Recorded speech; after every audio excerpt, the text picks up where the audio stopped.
ইউসুফ আলাইহিস সালাম বেশি সুন্দর ছিল, কিন্তু আমার নবীর চেয়ে বেশি সুন্দর। বিষ্ণু বলতেন আনা মালিক ওয়া ফি ইউসুফুস সাবি, আমি হচ্ছি মালিক, মিলকান মানে লবণ, লবণ থেকে লাবণ্যময়। আমার নবী ছিল লাবণ্যময় সুন্দর, আর ইউসুফ আলাইহিস সালাম ছিলেন সবই ধবধবে সাদা সুন্দর। দেখতে ভালো লাগে কোনটা? এদিকে লাবণ্যময় সুন্দর, এদিকে সাদা সুন্দর, ভালো লাগে কোনটা? ইউসুফ আলাইহিস সালামের চেহারা দেখে মিশরের মেয়েরা এত সুন্দর নবী ইউসুফ আলাইহিস সালামকে দেখে লেবু কাটতে যে আঙ্গুল কেটে ফেলেছিল।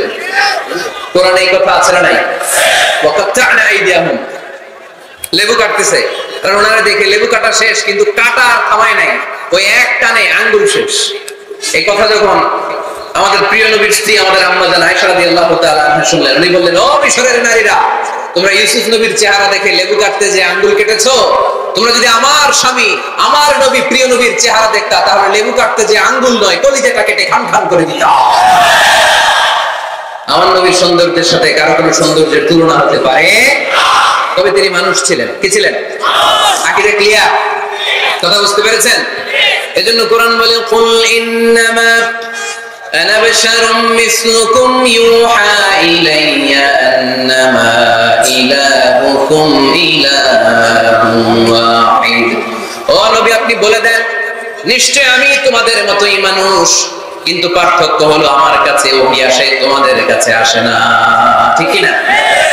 এখানেই পার্থক্য। তিনি অদৃশ্যের খবর জানেন, গায়েবের কথা, অদৃশ্যের কথা যতটুকু জানানোর আল্লাহ তাআলা বিশ্বনবীকে জানিয়ে দিয়েছে। বিশ্বনবী এটা জানেন, আমরা কি জানি? তাহলে আমাদের মতো কি সাধারণ মানুষ? অসাধারণ মানুষ। সবাই বলেন অসাধারণ মানুষ, ইউনিক, আনপ্যারালাল, অসাধারণ, যার কোনো তুলনা হয়? ওনার তুলনা উনি নিজেই। সাইয়্যিদু বুলদি আদম, আদম আলাইহিস সালামের যত সন্তান পৃথিবীতে এসেছে, বিশ্বনবী বলেন এই সবার মধ্যে আমি সেরা। সুবহানাল্লাহ কইতে পারলেন না? বিষ্ণু ইসলাম বলেন, গোটা বিশ্বের মানুষকে আল্লাহ দুই ভাগ করলেন। কয় ভাগ? এক ভাগ জান্নাতি, এক ভাগ জাহান্নামী। আমারে জান্নাতীদের মধ্যে ফেললেন, জান্নাতীদেরকে বিভিন্ন দেশে ফেললেন, আমারে মক্কায় ফেললেন। মক্কাবাসীদেরকে অনেক বংশের মধ্যে ফেললেন, আমারে কুরাইশ বংশে ফেললেন। কুরাইশ বংশে অনেক খানদান আছে, আমারে হাশিমি খানদানে ফেললেন। হাশিমি খানদানে অনেক পরিবার আছে, আমারে শ্রেষ্ঠ পরিবারে ফেললেন। আনা খায়রুকুম নাফসা আনা খায়রুকুম বাইতা, যে কোনো ক্রাইটেরিয়ায় হোক, মানদণ্ডে হোক, গোটা বিশ্বের মধ্যে আমি সেরা। চিল্লায় বলেন ঠিক কি না? ওয়ালা ফখর। কিন্তু এজন্য আমি অহংকার করি? বিশ্বনবীর মনে কোনো অহংকার ছিল? তিনি মানুষ ছিলেন, অসাধারণ মানুষ। তিনি মানব, কিন্তু মহামানব। সুবহানাল্লাহ। নবীরে চিনতেছেন? নবীরে চিনতে পারতেছেন? বুঝতে পারতেছেন? কষ্ট হচ্ছে না তো? জিমাই বললেন মনে হয় কষ্ট হচ্ছে? কষ্ট হইলে বললেন। তাহলে প্রথম পরিচয় কি ছিল? মাশাআল্লাহ। এই যেটা ক্লাস, তাফসীর মাহফিলের ক্লাস, আমার যে কত ভালো লাগে ছোট ছোট ছেলেরা যখন এসে বলে, হুজুর আমি আপনার ক্লাসের ছাত্র। আমি বললাম, আমি আবার কই পড়াই? তুমি ছাত্র? ওই যে ইউটিউবে ওয়াজ করেন, আমি ওই জায়গার ছাত্র। অনেক বোনেরা আমাদেরকে কাগজে লিখে পাঠায়, হুজুর আমি আপনার তাফসীর ক্লাসের একজন নিয়মিত ছাত্রী। এয়ারপোর্টে ওই দিন এক ফ্যামিলি দৌড়ে আসছে, বলে হুজুর আমার পুরো ফ্যামিলিটাই আপনার ক্লাসের ছাত্র। আলহামদুলিল্লাহ, আমার জীবন ধন্য, আমার জীবন ধন্য যে আমার কথাগুলোকে লোকজন ক্লাসের মতো মনে করে। এইটাই করা দরকার। বুঝলেন কিনা জিজ্ঞেস করবো, উত্তর করবেন। যা বললাম আবার আপনারা শোনাবেন। এক পক্ষের কথা হইলে ঝামেলা আছে না নাই? আমি শুধু বলেই গেলাম, আপনারা শুনলেন, জিমানি আসবে, ঘুম আসবে, শয়তানের গুতা আসবে, ঠিক কিনা? কিন্তু যদি জিজ্ঞেস করি, আওয়াজ করে যদি উত্তর দেন, শয়তানের ওয়াসওয়াসা ঢুকতে পারবে? আর এখানে তো সব ইয়া, শয়তান আসবে কোত্থেকে? ওদের এক একটা তাকবীর দিলে বঙ্গোপসাগরে যে ইবলিস যে পড়বে। তাহলে আমার নবীর প্রথম পরিচয় তিনি রাসূলুল্লাহ, ঠিক কিনা? তিনি রাসূল ছিলেন। দ্বিতীয় পরিচয় শেষ নবী। 3 নাম্বার পরিচয় তিনি মানুষ ছিলেন। কি ছিলেন? অসাধারণ মানুষ। 4 নাম্বার পরিচয়, আমার নবী কখনো মন গড়া কিছু বলতেন না। খেয়াল করে শুনবেন, আমার নবী মন গড়া কিছু বলতেন? ওনারা সব শিখাই দিত কে? ওনার শিক্ষক কে? পৃথিবীর কোন মানুষের কাছে উনি পড়ছেন? ওনার লেখাপড়া করা লাগে? আরে লেখাপড়া করা লাগে তো আমাদের লেখা লাগে। আমাদের পড়া লাগে, নবীর লেখা লাগে না, নবীর পড়া লাগে না। কারণ নবী আমাদের মতো সাধারণ না, তিনি অসাধারণ মানুষ। চিল্লায় বলো ঠিক কিনা? কোন শিক্ষকের কাছে উনি যান নাই, কোন উস্তাদের পদপ্রান্তে যে বসেন নাই উস্তাদ বলে, কারণ ওনারা উস্তাদ একজন। চিল্লায় বলেন তিনি কে? তিনি মন গড়া কিছু বলেন না। He was guided by revelation, by wahy. তিনি ওহী দ্বারা পথ প্রদর্শিত হয়ে কথা বলেন। না জানলে চুপ থাকেন। আমাদের একটা বদ অভ্যাস, না জানলেও আমরা বলি, আছে না নাই? আমি জানি না এটা বলতে এত লজ্জা লাগে আমাদের, এত লজ্জা লাগে, এত লজ্জা লাগে। এখন থেকে এটা প্র্যাকটিস করবেন, বলবেন যে আমি জানি না। আসলে তো আমি জানি না। আমি কি জানি? জানে তো একজন, তিনি কে? আমি জানি, আমার চেয়ে বড় কেউ নাই, এটা বললেই খবর আছে। এরকম বলে শয়তান। এরকম বলে কে? মুসা আলাইহিস সালাম ওয়াজ করতেছিলেন উম্মতের মাঝখানে। এক উম্মত দাঁড়ায় বলে, ইয়া নবী আল্লাহ, মান আ'লামু ফিল আরদ। হে নবী মুসা, একটা প্রশ্ন। কি প্রশ্ন? আপনি বলেন তো বর্তমান পৃথিবীতে সবচেয়ে বড় জ্ঞানী কে? এই স্টপ। আপনি বলেন তো সবচেয়ে বড় জ্ঞানী কে? মুসা আলাইহিস সালাম বলে আমি। মুসা আলাইহিস সালাম কি বললেন? আসলে ভুল বলেন নাই, কারণ যাকে আল্লাহ কোন এলাকার জন্য নবী বানিয়ে পাঠান, তাকে তো ওই এলাকার সবচেয়ে বেশি জ্ঞান দিয়ে পাঠান, ঠিক কিনা? কিন্তু আল্লাহ চেয়েছেন মুসা আলাইহিস সালাম এইভাবে না বলে যদি এরকম বলতো আল্লাহু আ'লাম, আল্লাহ বেশি জ্ঞানী, তাহলে আল্লাহ বেশি খুশি হতো। যখনই বললেন আমি, আল্লাহ ডেকে বললেন মুসা নো, তুমি সবচেয়ে বেশি বড় জ্ঞানী না। ইযহাব ইলা মাজমাইল বাহরাইন, দুই সাগরের মিলনস্থলে একটা জায়গা আছে, ওখানে আমার এক বান্দা আছে যে তোমার চাইতেও জ্ঞানী। ইসমুহু খাদির, তার নাম খাদির, যারা আমরা বাংলায় বলি খিজির। খিজির আলাইহিস সালাম বলি না, আসলে ওনার নাম কি? খাদির। খাদির মানে এভারগ্রিন, সবুজ। উনি কোন জায়গায় বসলে ওখানকার হলুদ ঘাসগুলো মুহূর্তে সবুজ হয়ে যেত। গাছপালা না জন্মালে ওদিক দিয়ে হাঁটলে সবুজ গাছপালা জন্মাতে শুরু করতো। তাই কখনো বলা যাবে না আমি সব জানি। সব জানে একজন, তিনি কে? আমার নবীর 4 নাম্বার পরিচয়, উনি মন গড়া কোনো কথা বলতে জানতেন। নবীরা মন গড়া কিছু বলে? কোন নবীর কথার সাথে কোনো বৈপরীত্য আছে? আপনারা এরকম কি শুনেছেন, এক নবী বলছে আল্লাহ আছে, আরেক নবী এসে বলছে না আল্লাহ নাও থাকতে পারে? এমন কি কখনো হয়েছে কোন নবী এসে বলেছে আখিরাত আছে, আরেক নবী এসে বলেছে না আখিরাত নাও হইতে পারে? কথা কও। তার মানে নবীরা মন গড়া বলে না, ফলে নবীদের কথার বৈপরীত্য নাই। কিন্তু কবিদের কথার বৈপরীত্য আছে না নাই? দার্শনিকদের কথার অমিল আছে না নাই? এক দার্শনিক বলে মানুষ পেট সর্বস্ব জীব, মানুষের বড় সমস্যা পেট সমস্যা, এটা ঠিক হইলে সব ঠিক। আরেক দার্শনিক এসে বলে না, মানুষের সেক্স সমস্যা বড় সমস্যা, যৌন সমস্যা, এটা ঠিক করে দিলে সব ঠিক। আরেকজন এসে বলে না, পেটও না যৌন সমস্যাও না, মানুষ আসলে মানুষই না, মানুষ হলো বান্দর। তাহলে দেখেন 3 দার্শনিক 3 কথা বলছে, ঠিক কিনা?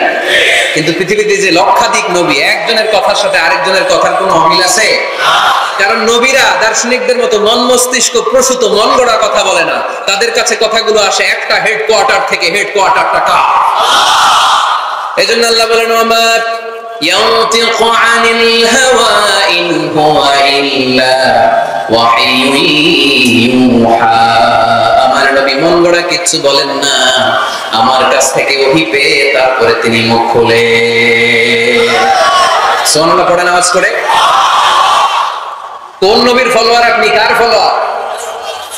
সালমান খানের ফলোয়ার হয়ে কি খুশি, অমুকের সাথে সেলফি তোলে কিভাবে ফেসবুকে মারতেছে দুমায়া লাইক, আছে না নাই? একটা লাইক পাওয়ার জন্য কত সেলফি, এমনি অমনি। কার ফলোয়ার তুমি? জেনে নাও তোমার হিরোকে। Know your hero, know your prophet. তোমার নবীকে আজকে চিনে যাও। তুমি কার ফলোয়ার, তুমি কার ফ্যান, কে তোমার সেলিব্রিটি, জেনে যাও। মন গড়া কিছু বলতেন না, মন গড়া কখনো কিছু বলে নাই। মক্কায় ইহুদিরা এসে দল পাকালো, চল মুহাম্মদকে আজকে প্রশ্ন করে আটকায় নি। কি প্রশ্ন করবি? ইহুদিরা বলে এমন প্রশ্ন জানা আছে এগুলোর কিছুই মুহাম্মদ জানে। ইহুদিরা এসে হাজির, মুহাম্মদ আমরা কালিমা পড়ে মুসলমান হব। আল্লাহ রাসূল তো মহা খুশি, তাই আসো, তবে শর্ত আছে। কি শর্ত?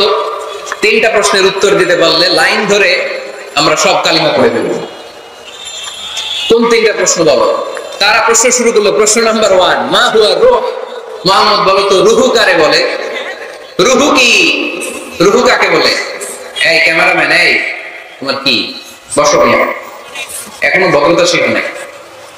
আলোচনার মাঝখানে এদিক দিয়ে উঠবে, ওদিক দিয়ে উঠবে, চুপ চুপ চুপ, ওখানে বসো, কেউ উঠবো না। ক্যামেরাম্যান, অতিথি, সভাপতি, কোনো কথা না। আলোচনার মাঝখানে no one is allowed to talk or to make any disturbance.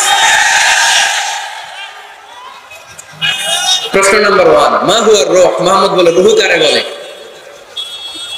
এই যে রূহ, এটা দেহের মধ্যে ঢুকলে মানুষ নড়ে চড়ে, অ্যানিমেশন, জীবন্ত, প্রাণবন্ত, আছে না নাই? এটা যখন চলে যায়, আল নড়ে, আর নড়ে চড়ে। দুই কান্দে ছিল যে তোমার দুইজন পাহারা, তোমারে একলা থইয়া পালাইছে তাহারা। তোমার আট কুঠুরি নয় দরজা বন্ধ, এবার হলো রে হলো মুখে আল্লাহ রসুল সবে বলো।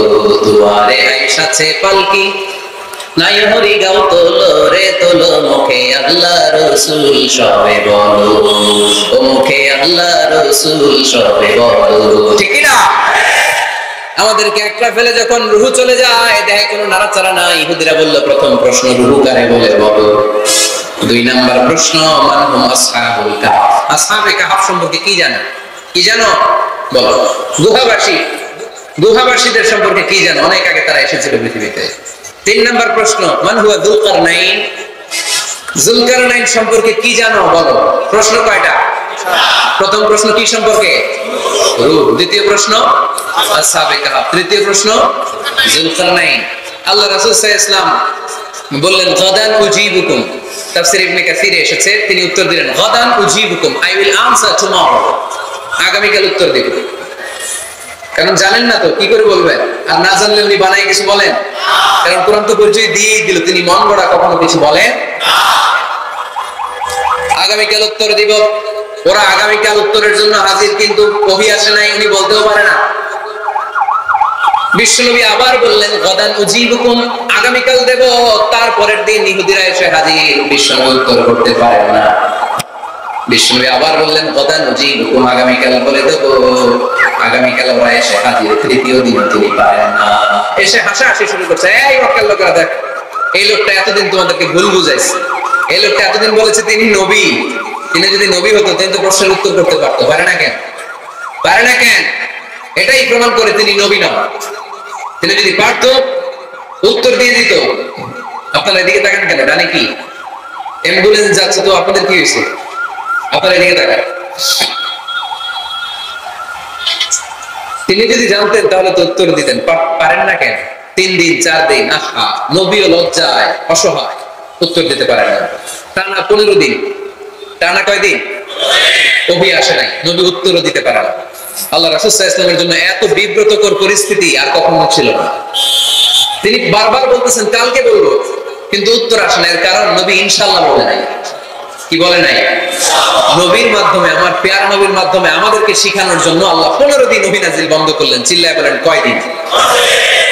এরপর আল্লাহ কোরআনের আয়াত নাযিল করলেন, ওয়ালা তাকুলান্না লিশাইইন ইন্নী ফাইলুন যালিকা গাদা ইল্লা আন ইয়াশা আল্লাহ। নবী গো, ভবিষ্যতের কোন কাজের ব্যাপারে যদি কাউকে ওয়াদা দেয়, ওয়াদা দেওয়ার আগে অবশ্যই ইনশাআল্লাহ বলে দিয়ে। নবীর মাধ্যমে আমরা শিখে গেলাম না? এবার আল্লাহ 3টা প্রশ্নের উত্তর জানাই দিলেন। ইয়াসআলুনাকা আনির রূহ কুলির রূহু মিন আমরি রাব্বি ওয়া মা উতীতুম মিনাল ইলমি ইল্লা কালিলা। দ্বিতীয় উত্তর জানাই দিলেন, আম হাসিবতা আন্না আসহাবাল কাহফি ওয়ার রাকিম কানু মিন আয়াতিনা আজাবা। 3 নাম্বার প্রশ্নের উত্তর আল্লাহ সূরা কাহফে জানিয়ে দিলেন, ইয়াসআলুনাকা আন যিল কারনাইন কুল সাআতলু আলাইকুম মিনহু যিকরা। আল্লাহু আকবার। এবার নবী দাঁড়িয়ে গেলেন, বললেন, কার কার উত্তর লাগবে? আসো। রূহ হলো আল্লাহর আদেশ, আল্লাহর আদেশে ঢুকে আর আল্লাহর আদেশে বের হয়। আসহাবে কাহফের 7 জন ছেলে ছিল, গুহার মধ্যে আল্লাহর ভয় ঢুকেছে। 309 বছর পরে আল্লাহ তাদেরকে আবার ঘুম থেকে জাগিয়েছে। যুলকারনাইন এমন একজন বাদশা, গোটা বিশ্বকে শাসন করেছে, তার শাসন ক্ষমতার কোনো কমতি ছিল না। সুবহানাল্লাহ, সুবহানাল্লাহ। তাহলে আমার নবী মন গড়া কথা বলে, তাই না? মন গড়া বলে? He was guided by wahy, he was guided by revelation. ওনার কাছে ওহী না আসলে, ওহী না নামলে তিনি কখনো কোনো কথা বলেন। তাহলে আমার নবীর 4 নাম্বার পরিচয়, তিনি মন গড়া বলে না, জেনে শুনে ওহীপ্রাপ্ত হয়ে বলে। সুবহানাল্লাহ বলেন। এরপর কোরআন আমাদেরকে জানালো নবীর 5 নাম্বার পরিচয়, আমার নবী হচ্ছেন দিলদরিয়া, রহমতের নবী, দয়ার নবী, মায়ার নবী, ভালোবাসার নবী। আমার নবীর ভালোবাসার কমতি নাই, তিনি হলেন রাহমাতাল লিল আলামিন। তিনি কি? প্রথমে তিনি ছিলেন রাসূলুল্লাহ, তারপর তিনি শেষ নবী, তারপর তিনি মানুষ ছিলেন, তারপর তিনি আন্দাজে মন গড়া কিছু বলেন না। 5 নম্বরে কোরআন বলল তিনি রাহমাতাল লিল আলামিন। তিনি কি? আরো জোরে বলেন। সবাই বলেন। মুখস্থ হয়েছে? পরিচয় দিতে পারবেন না নবীর? তিনি কি? রাহমাতাল লিল আলামিন। ইন্ডিয়ান নায়িকাদের নাম তো খুব মুখস্থ। ক্যাটরিনা কাইফ, কি কঠিন নাম, আমার দাঁত ভেঙে যায়। পোলাপান কয়ে বলে, ছোট্ট বাচ্চা। ক্যাটরিনা কাইফ, সালমান খান, আমির খান, অমিতাভ বচ্চন, কি কঠিন নাম, এগুলো মুখস্থ। রাহমাতাল লিল আলামিন বেরোয় না মুখ দিয়া। আওয়াজ করে বলেন রাহমাতাল লিল আলামিন। 5 নম্বরে কোরআন বিশ্বনবীর পরিচয় দিতে যে আমাদেরকে বলল, ওয়ামা আরসালনাকা ইল্লা রাহমাতাল লিল আলামিন। একটা পড়েন, ওয়ামা আরসালনাকা ইল্লা রাহমাতাল লিল আলামিন। নবী হে, আমি আপনাকে বিশ্ববাসীর জন্য রহমত করে প্রেরণ করেছি। আপনি গোটা বিশ্বের জন্য রহমত, রাহমাতাল লিল আলামিন, সমগ্র বিশ্ব জাতির জন্য রহমত। নাকি আল্লাহ বলছেন রাহমাতাল লিল মুসলিমিন, শুধু এই মুসলমানদের জন্য আপনি রহমত বলছেন? নাকি বলছেন রাহমাতাল লিল মুমিনিন, শুধু মুমিনদের জন্য রহমত? আল্লাহ কি বলছেন রাহমাতাল লিল মুসাল্লিন, শুধু এই মুসল্লিদের জন্য রহমত? আল্লাহ বলছেন কি? রাহমাতাল লিল নবী হে, O my prophet, I have sent you as a mercy for the entire universe. গোটা বিশ্বের জন্য আপনি রহমত, গোটা বিশ্বের জন্য, সবার জন্য আপনি দিলদরিয়া।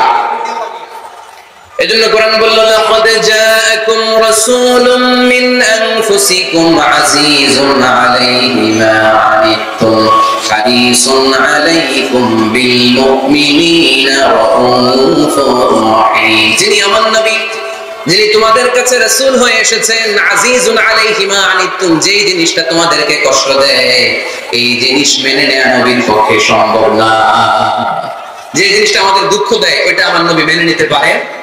হারিসুন আলাইকুম, তিনি তোমাদের কল্যাণকামী। বিল মুমিনিনা রাউফুর রাহিম, মুমিনদের জন্য তিনি দিলদরিয়া।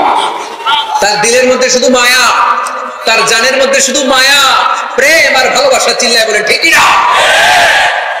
সব নবীকে আল্লাহ একটা দোয়া করার সুযোগ দিয়েছেন। এই দোয়াটারে বলে দাওয়া মুস্তাজাবা। এই দোয়া করার সাথে সাথে দোয়াটা কবুল করে নেয় কে? মজার ব্যাপার হলো, দুনিয়ার বুকে সব নবীরাই ওই দোয়াটা করে ইন্তেকাল করেছে। কোন নবী ওই দোয়াটা রাইখা দেন নাই।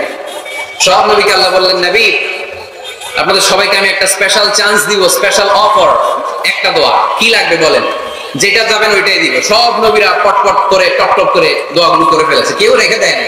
রেখে দিয়েছে শুধু আমার নবী, আপনার নবী, আমাদের নবী, পেয়ারা নবী, বিশ্ব নবী মুহাম্মদুর রাসূলুল্লাহ সাল্লাল্লাহু আলাইহি ওয়াসাল্লাম। তিনি ইরশাদ করেন, লিকুল্লি নবিয়্যিন দাওয়া মুস্তাজাবা, দাউ বিহা। সব নবীর বিশেষ দোয়া দুনিয়াতেই করা শেষ। ওয়া ইন্নী আখতাবিউ দাওয়াতি শাফাআতান লি উম্মতি ইয়াউমাল কিয়ামah, শুধু আমি আমার স্পেশাল দোয়াটা আমার গুনাহগার উম্মতকে সুপারিশ করার জন্য কিয়ামতের মাঠে রেখে দিয়েছি। আমার জন্য, আপনার জন্য, আমাদের জন্য তিনি রেখে দিয়েছেন। এটা কাজে লাগান নাই, লাগাবেন। আলহামদুলিল্লাহ কইতে মন চায় না? রাহমাতাল লিল আলামিন, বুক ভরা ভালোবাসা, দয়া আর দয়া, কোমল হৃদয়ের অধিকারী, কর্কশ না, কাউরে গালি দেন না, কটু কথা বলেন না, মেজাজ দেখান না, ঝিড়কে দিয়ে কথা বলেন না।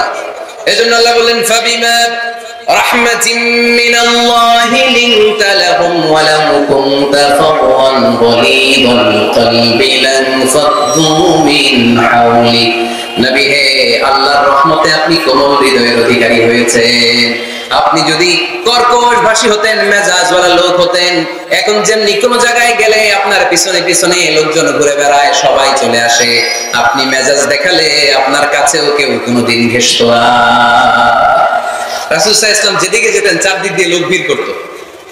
আমার নবী যেখানে, ওনারা দেখার জন্য লোক ভিড় করত। আমার নবীর নূরানী চেহারাটাকে একটা নজর দেখার জন্য মানুষ পাগল হয়ে ছুটে আসতো।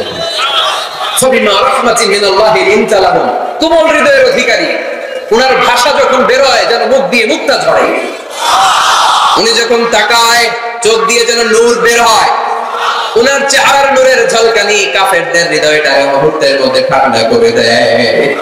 উনার কণ্ঠের সুমধুর তেলাওয়াত কাফেরদের হৃদয়টারে উজালা করে দেয়। ফাবিমা রাহমাতিন মিনাল্লাহি লিনতা লাহুম, নবী আমার রহমতে আপনি অনেক কোমল হৃদয়ের অধিকারী। আমার নবী এত দিলদরিয়া, কাফেররাও যাতে কালেমার পথে চলে আসে কাফেরদের পিছনে পিছনে ঘুরতেন। আমরা ভাত খাইতে না চাইলে, ছোট বাচ্চারা রাতে না খেয়ে ঘুমায়, সারা রাত না খাইলে ক্ষতি হবে না? গ্যাস্ট্রিক হয়ে যাবে না? দেখবেন মা পিছনে পিছনে ছোটে, বাবা আয়, বাবা একটু খা, খায় না, ছেলে ঘুমায় যায়, মাটা পাগল পড়া হয়ে ছোটে। আমার নবীও মক্কায় একটা কাফেরের জন্য জাহান্নামের আগুনে না পড়ে ওদের জন্য পাগল হয়ে পিছনে পিছনে ছুটতেন, পিছনে পিছনে যেতেন। আল্লাহ বললেন, নবী ফালাআল্লাকা দাফিউন নাফসাকা আলা আসারিহিম ইল্লাম ইউমিনু বিহাযাল হাদিসি আসাফা, নবী হে আপনি ওদের ভালোর জন্য ওদের পিছনে ছুটতে ছুটতে বসে যান, ওদের পিছনে ছুটতে ছুটতে আপনি তো আপনার জানটারে শেষ করে দিবেন, আপনি তো নিজেরা শেষ করে দিচ্ছেন ওদের পিছনে ছুটতে ছুটতে। নবী গো আপনি ওদের পিছনে ছুটতে ছুটতে নিজের জানটারে শেষ করে দিয়ে রহমতের নবী, সবার জন্য হৃদয়ে ভালোবাসা আছে না নাই? আমরা মসজিদ নিয়ে ভাগাভাগি করি না? হানাফি মসজিদ আহলে হাদিসের বাইরে আইলে কিল খাইবেন, আহলে হাদিস জামে মসজিদ হানাফিরা ঢুকলে গুতায় বাইর করে দিবেন, আছে না নাই? কে বলছে আপনারা হানাফি মসজিদ বানাইতে? কে বলছে আপনারা আহলে হাদিস মসজিদ বানাতে? গোটা দুনিয়া যত মসজিদ আছে মসজিদগুলো কার? মসজিদে কাউরে বাধা দেওয়া যাবে না, খবরদার। সবাই এক, সবার জন্য বিশ্বনবীর হৃদয় দিলদরিয়া। আমরা হানাফি মসজিদে আহলে হাদিসদেরকে ঢুকতে দেই না, আহলে হাদিস মসজিদে হানাফিদেরকে ঢুকতে দেই না, আমিন আসতে বললে ঢুকতে দেই না, জোরে বললে ঢুকতে দেই না। বিশ্বনবী মসজিদে নববীতে খ্রিস্টানদেরকে নিয়ে বসে বসে কথা বলেছেন, ইহুদির লাশ দেখে আমার নবী দাঁড়িয়ে গিয়েছেন। আমরা মুসলমান একসাথে বসতে পারি না, রাহমাতাল লিল আলামিন। আমার নবীর 5 নম্বর পরিচয় কি? বই ঘরের ভাইয়ের আওয়াজ করে বলেন 5 নম্বর পরিচয় কি? গোটা বিশ্বের জন্য রহমত। কষ্ট হচ্ছে? শেষ করে দিই। অনেক শুনলেন তো, এক ক্লাস কি এত লম্বা হয় নাকি? হ্যাঁ, ঘন্টা পরে যাবে এখন। আরো শুনবেন? পরিচয় কয়টা গেল? আর কয়টা শুনবেন? আরো 5টা। আমার নবীর 6 নম্বর পরিচয়, আমার নবীর চরিত্র ফুলের চাইতেও পবিত্র। আমরা বলি আমার নেতার চরিত্র ফুলের চাইতেও পবিত্র, কাগজের ফুল, আছে না নাই? এই কথাগুলো আসলে আমাদের ক্ষেত্রে যায় না, যায় আমার নবীর ক্ষেত্রে। আমার নবীর চরিত্র ফুলের চাইতেও পবিত্র চরিত্রের অধিকারী। এটাকে বলা হয় খুলুকে আযীম। এটাকে কি বলে? সবাই বলেন, আরো জোরে বলেন। নবীর ফলোয়ার, নবীর সুন্দর সুন্দর নামগুলো নিতে চায় না, আওয়াজ করে বলেন খুলুকে আযীম। আরবিতে খুলুক মানে চরিত্র, খুলুক মানে এটার বহুবচন আখলাক। আখলাক তো বুঝেন, বলি না লোকটার আখলাক খুব ভালো, স্বভাব চরিত্র ভালো। তো আমার নবীর স্বভাবকে এত অনুপম, এত সুন্দর করে আল্লাহ কোরআনে তুলে ধরেছেন, আল্লাহ এটার নাম দিয়েছেন খুলুকে আযীম। কি নাম? খুলুক 3 ধরনের। কয় ধরনের? খুলুকে হাসান, খুলুকে কারীম, খুলুকে আযীম। আই রিপিট, খুলুকে হাসান, খুলুকে কারীম, খুলুকে আযীম। আবার বলি, খুলুকে হাসান, খুলুকে কারীম, খুলুকে আযীম। খুলুকে হাসান মানে সমান সমান, উনিও ধমক দিছে আমিও ধমক দিছি, এটা খুলুকে হাসান। আমি তো খারাপ কিছু করি নাই, আমি অতিরিক্ত জুলুম করছি না কেন? উনিও ধমক আমিও ধমক, সমান সমান, এটা খুলুকে হাসান। নবীর এটা ছিল না। আরেকটা হচ্ছে খুলুকে কারীম, উনি ধমক দিছে আমি ধমক দেই নাই, আমি সহ্য করে নিয়েছি, এটা খুলুকে কারীম। এটা খুলুকে কারীম। নবীর এটাও ছিল না, নবীর ছিল এটা খুলুকে আযীম। উনি ধমক দিছে আমিও ধমক দিছি, না এটা করেন নাই। উনি ধমক দিছে আমি সহ্য করে নিলাম, কিছু বলি নাই, এটাও করেন নাই। উনি ধমক দিছে আমি ওনার জন্য দোয়া করলাম আর ওনারে বুকে টেনে নিলাম, আমি ওনারে ভালোবাসতে শুরু করলাম, ওনারে কাছে টেনে নিলাম, ওনারে বুকে জড়িয়ে ধরলাম। সুবহানাল্লাহ করতে পারলেন না? এটারে কি বলে? আমার নবীটা মনে হয় খুলুকে হাসান ছিল, খুলুকে কারীম ছিল। আমার নবীর চরিত্র কি ছিল? এজন্য আল্লাহ বললেন ওয়া ইন্নাকা লাআলা খুলুকিন আযীম। নবী হে একটা অনুপম সুন্দর চরিত্র দিয়ে আমি আপনারে তৈরি করেছি। সুবহানাল্লাহ পড়েন। অনুপম চরিত্র, খুলুকে আজিম। খুলুকের ব্যাখ্যা শেষ, এবার ব্যাখ্যা হবে আজিমের। আজিম মানে সুমহান। ভুইগরের ভাইয়ের আজিম মানে, আওয়াজ করে বলো, আজিম মানে নবীর চরিত্র সুমহান চরিত্র। আজিম শব্দটা আল্লাহ কোরআনে যেন তেন জায়গায় ব্যবহার করে না, যেটা তাৎপর্য সিগনিফিকেন্স অনেক বড়, অনেক বিশাল, অনেক সুমহান, তখন আল্লাহ ব্যবহার করে আজিম। তখন কি ব্যবহার করে?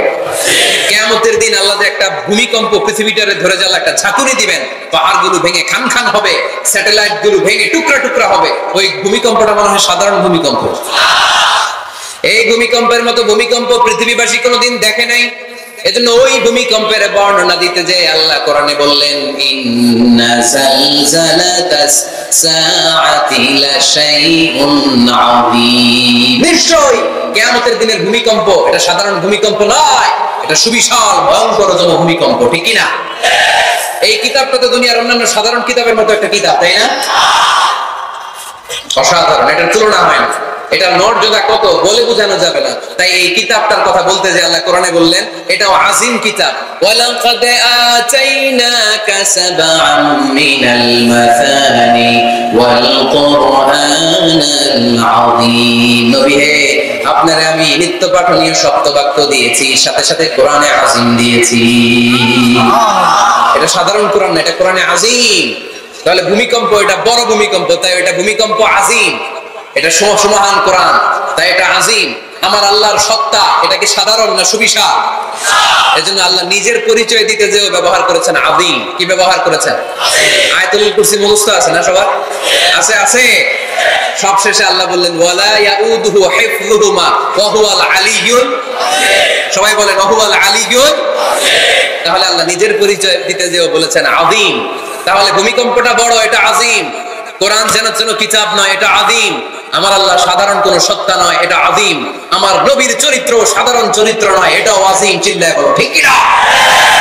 এজন্য আল্লাহ বলেছেন ওয়া ইন্নাকা লাআলা খুলুকিন আযীম। নবী হে, আপনার চরিত্রের কোনো তুলনা হয় না। এত সুন্দর, এত অনুপম চরিত্র আপনার চরিত্র। এক মাথা থেকে পা পর্যন্ত এক ফোঁটা কালো দাগ ফেলানোর মতো কোনো সুযোগ আপনার চরিত্রের ভেতরে নাই। চিল্লায় পড়েন আল্লাহু আকবার। এজন্য কোরআন আমাদেরকে জানিয়েছে ওয়া ইন্নাকা লাআলা খুলুকিন আযীম। নবী হে, আমি আপনাকে সুমহান চরিত্র দান করেছি। সুবহানাল্লাহ।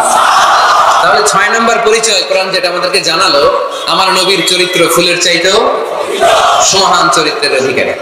সুমহান চরিত্রের অধিকারী। সুবহানাল্লাহ পড়েন। 7 নম্বরে কোরআন বলে আমার নবী হলো আলোর মশাল। আমার নবী কি? আলোর মশাল। আরো জোরে বলেন আলোর মশাল। দেখছেন আপনারা? কে কে দেখছেন? বাকিরা দেখেন নাই? বাকিরা কি দেখছেন? হারিকেন, একজনকে হারিকেন। মোমবাতি দেখছেন কে কে? দেখি। ও, এটা মোমবাতি জেনারেশন। হ্যাঁ, মোমবাতি দেখেছেন আপনারা, ঠিক আছে। আল্লাহ রাসূল সাল্লাল্লাহু আলাইহি ওয়াসাল্লামকে আল্লাহ আলোর মশালের সাথে তুলনা করেছেন। আল্লাহ নবীকে কোরআনে বলা হয়েছে তিনি আলোকবর্তিকা। তিনি কি? এই বাংলাটা চিনেন না আপনারা? আলোকবর্তিকা। সুন্দর বাংলা বলেন আলোকবর্তিকা। তিনি আলো, আলোকবর্তিকা, আলোর মশাল। কেন তিনি আলোর মশালের সাথে আল্লাহ তুলনা করলেন? উদাহরণ দিয়ে বুঝাই। কেন নবীকে আলোর বাতি, মোমবাতি, চেরাগ বাতি, প্রদীপের সাথে কেন তুলনা করা হলো একটু বোঝার চেষ্টা করেন। ধরেন আমার কাছে একটা মোমবাতি, এটাকে আমি গ্যাস লাইট দিয়ে জ্বালালাম। আপনাদের সবার হাতে আছে মোমবাতি, কোনো গ্যাস লাইট নাই, জ্বালানোর সুযোগও নাই। এজন্য আপনারা সবাই আপনাদের খালি মোমবাতি গুলো এনে আমার ধরানো মোমবাতি থেকে জ্বালায় নিয়ে যাবেন। আজকে মানুষ কত হইছে হতে পারে সম্ভাব্য? প্যান্ডেলে প্যান্ডেলের বাইরে মিলে 1 লক্ষ হবে? এত হবে? আমি তো বাইরের লোকজন দেখতেছি না, ধরলাম 1 লক্ষ। 1 লাখ কত? এরকম হবে। আচ্ছা, ধরলাম 50,000। আপনারা 50,000 লোক, 50,000 মোমবাতি, আগুন নাই। আমার হাতের মোমবাতি এটা জ্বালানো মোমবাতি। এবার আপনারা সবাই লাইন ধরে আপনাদের আগুন ছাড়া মোমবাতি আমার মোমবাতি থেকে ধরায় ধরায় নিয়ে যাচ্ছেন। এতে আমার মোমবাতির আগুনের কমতি ঘটবে? বুঝে নাই বোধহয়, দুই ঘরের ছেলেরা বুঝে নাই। আমার হাতে জ্বলন্ত মোমবাতি, আপনাদের হাতে নিভানো মোমবাতি। 50,000 লোক লাইন দিয়ে, আমি শুনলাম 50,000 লোক আমার মোমবাতি থেকে আগুন ধরাবে, আমি দেবো দৌড়। কারণ আমার আলো যদি শেষ হয়ে যায় এরকম মনে করবো নাকি? 50,000 কেন 1 লক্ষ মোমবাতি নিয়ে এসে যদি আমার ধরনের মোমবাতি থেকে লোকজন আলো নিয়ে আলোকিত হয়, আমার মোমবাতির আলোর কিছু কমতি হবে না। চিল্লায় বলো ঠিক কিনা? এজন্য আমার নবীকে আল্লাহ আলোক বর্তিকা বলেছেন। আমার নবীকে আল্লাহ আলোর মশালের সাথে তুলনা করেছেন, জ্বলন্ত প্রদীপের সাথে তুলনা করেছেন। আমার নবী এমন আলো, এমন নূর, আমার নবী এমন প্রদীপ, এই প্রদীপ থেকে সবাই এসে আলো নিয়ে যায়, আলোকিত হয়, কিন্তু আমার নবীর আলোর কোনো ঘাটতি হয় না। সুবহানাল্লাহ।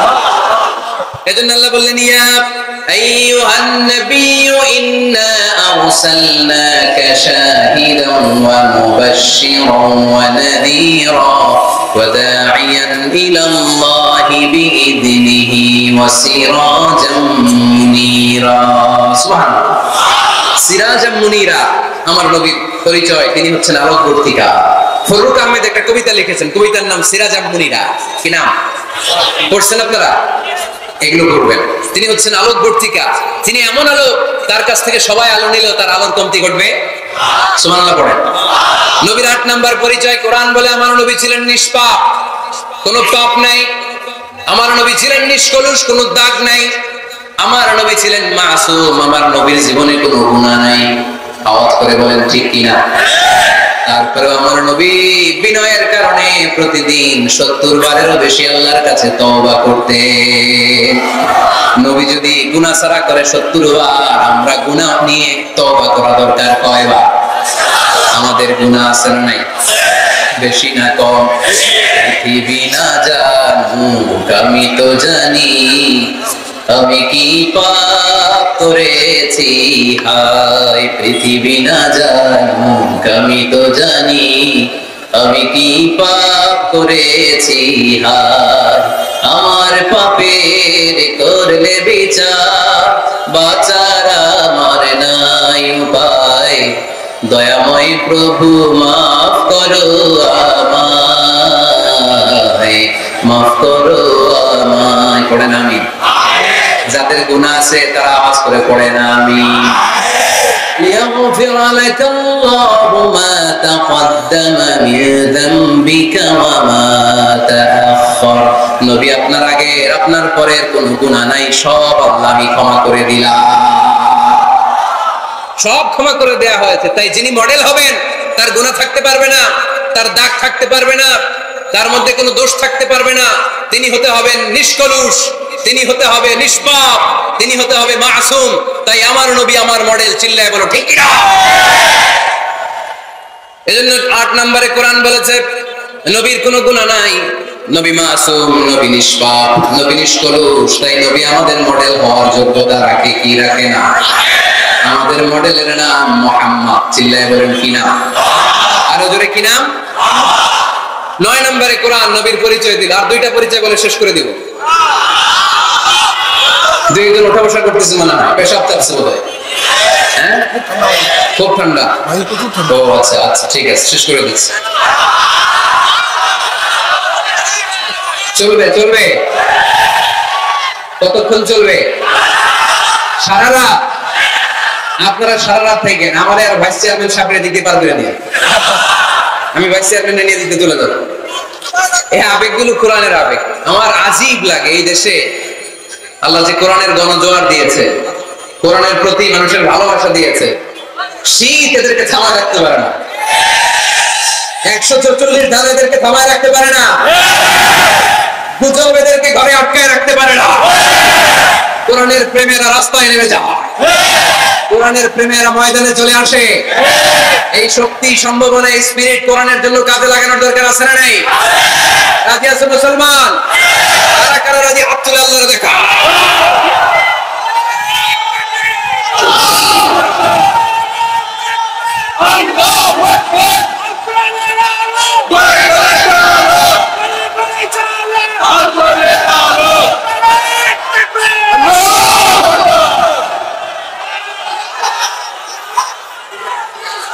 মাশাআল্লাহ। সবাই পড়বো আওয়াজ করে মাশাআল্লাহ। আল্লাহ তুমি আমাদের ইখলাস বাড়িয়ে দাও, তোমার প্রতি মহব্বত বাড়িয়ে দাও, নবীর ভালোবাসা অন্তরে বাড়িয়ে দাও। যতদিন বেঁচে থাকি কোরআনের পক্ষে যেন থাকতে পারে তুমি তৌফিক দাও। কোরআন জানিয়ে দিয়েছে আমার নবীর 9 নাম্বার পরিচয়। আমার নবীরে যারা গালি দিয়েছে, আমার নবীর বিরোধিতা যারা করেছে, তার প্রত্যেকটা গালির জবাব দিয়েছে কোরআনে স্বয়ং আল্লাহ। চিল্লায় বলো ঠিক কিনা? নবী যখন দাওয়াত দিতে শুরু করলেন, কোরআনের বাণীগুলো এত মধুর, এত মজার, এই সুন্দর মিলানো মিলানো বাণীগুলো শুনে কাফেররা বলতে আরম্ভ করলো, মুহাম্মদ কারো কাছ থেকে শিখে এসে আমাদেরকে এগুলো শোনাচ্ছে, এগুলো শুনতে কেমন যেন কবিতার মতো লাগে। নাউজুবিল্লাহ পড়বো না?